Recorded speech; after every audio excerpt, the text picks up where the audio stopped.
Bonjour à tous. Aujourd'hui, nous souhaitons discuter, en tout cas vous expliquer 2-3 choses concernant les dons que vous nous apportez. Donc tout d'abord, merci à chacun de vous pour votre générosité, puisque grâce à vous, on peut très bien s'occuper avec tout ce qu'il faut pour chacun des pensionnaires ici.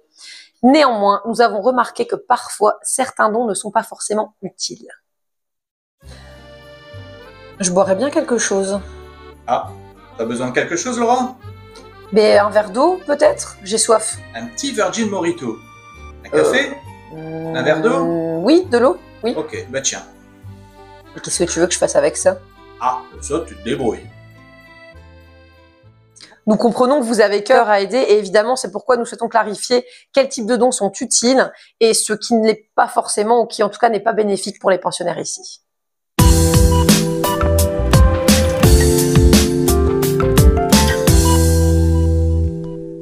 Par exemple, notre stock pour l'instant est rempli de croquettes, de paniers, d'arbres à chat, etc.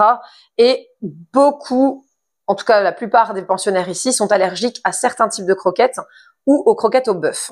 Évidemment, dans les dons que nous recevons, un paquet sur 2 presque est de ce type.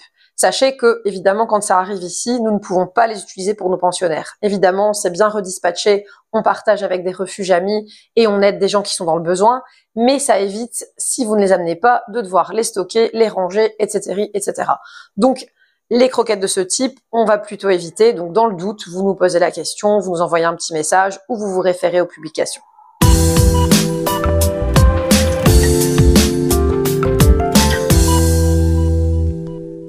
Concernant les matériaux, nous remarquons que régulièrement, des paniers ou des caisses à chat ou des litières qui nous sont apportées sont cassées.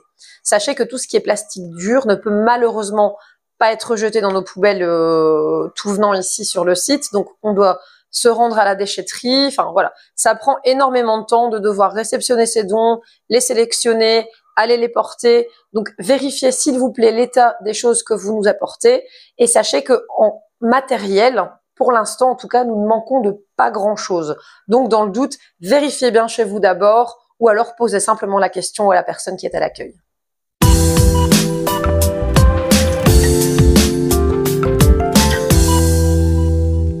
Si nous manquons de produits spécifiques ou de matériel essentiel, alors ça peut être des produits ménagers, des lessives, des désinfectants, les mousses pour les chatons. C'est en général, voilà, le message passe en général par des appels aux dons directement sur notre page Facebook ou sur notre Instagram. Donc, si vous avez un doute par rapport à ce que nous avons besoin, ce dont nous avons l'utilité pour l'instant, vous pouvez simplement suivre les publications sur nos réseaux ou vous pouvez passer un coup de fil à l'accueil.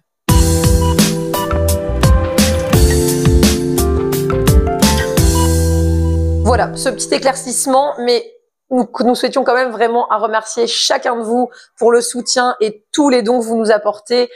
Sachez que grâce à votre générosité de façon annuelle, hein, vous nous aidez dans la prise en charge de plein de petits loulous. Et voilà, ça se fait pas que grâce aux bénévoles, ça se fait grâce à toutes ces personnes qui nous apportent tout le nécessaire pendant l'année. Donc, n'hésitez pas, dans le doute, vous nous appelez, vous nous contactez, vous vous référez aux publications et si jamais, voilà, vous pouvez aussi faire plaisir à d'autres associations. Nous ne sommes pas les seuls dans la région et on est très contents aussi que vous aidiez d'autres associations que la nôtre. Mais encore un tout grand merci pour tout et je vous dis à bientôt.